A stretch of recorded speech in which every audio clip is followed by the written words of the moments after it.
वारीचा घेतला पावलांनी आम्हा वाळवंटी तुझी सावली गळा भेट घेण्या भीमेची निघाली तुझ्या राम घोषात इंद्रायणी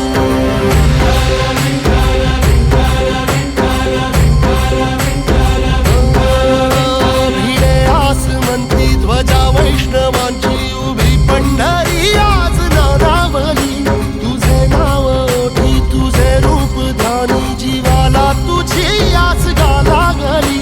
जरी बाप साऱ्या जगाचा परी तू आम्हाले करांची विठू माऊली